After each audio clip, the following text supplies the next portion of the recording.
Here, it turns out one of the sheriff's friends ordered a Batmobile and wasn't happy with how long it was taking to deliver. The I-Team's Dan Noyes is here with a story that you'll see only on 7. Well, Dan, your public money paid for the trip last week by the sheriff's investigators. 4 round-trip plane tickets, 3 nights of hotels, meals, rental cars, and a lot of overtime. All because of a friend of the sheriff can't wait for his Batmobile.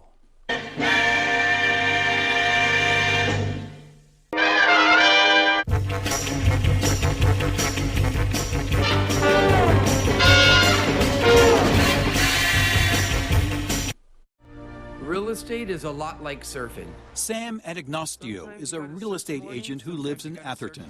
And suddenly, the perfect wave shows right up in front of you. You got to be ready to catch it. This profile video he posted online shows Anagnostio likes expensive toys. He ordered a $210,000 Batmobile from the only builder licensed by DC Comics, Fiberglass Freaks of Logansport, Indiana. You've wanted one since you were a kid, and now you can have your very own replica of the Batmobile. Complete with roll-top dashboard, flashing beacon light, detectoscope, And even a working flamethrower.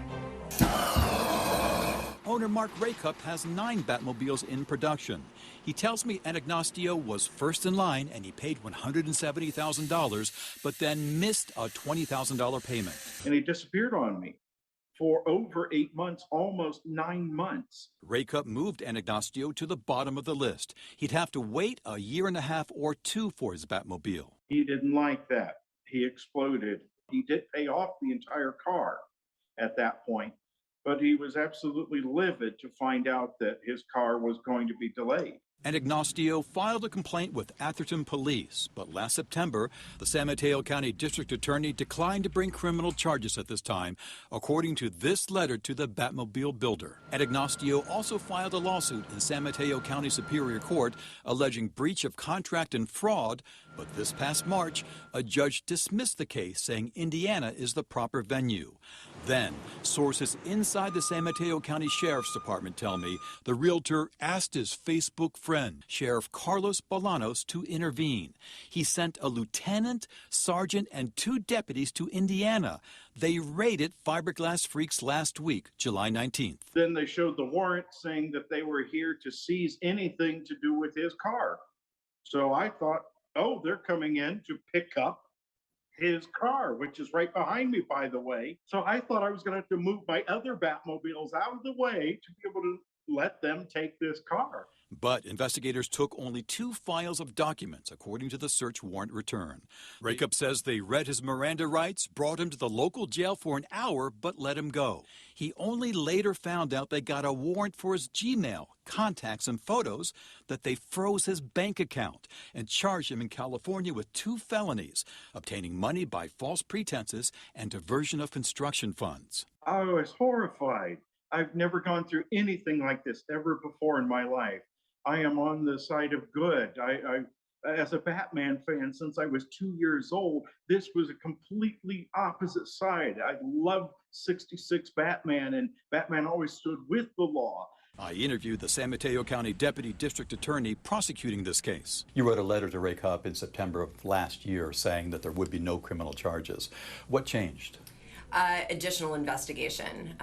The detectives were able to obtain search warrants and obtain additional evidence. Marie McLaughlin would not discuss that additional evidence or the sheriff's unusual step of sending 4 investigators across the country for what Raycup argues is a simple business dispute. After the case went nowhere with the first criminal case, the civil case, is the sheriff stepping in for a friend here?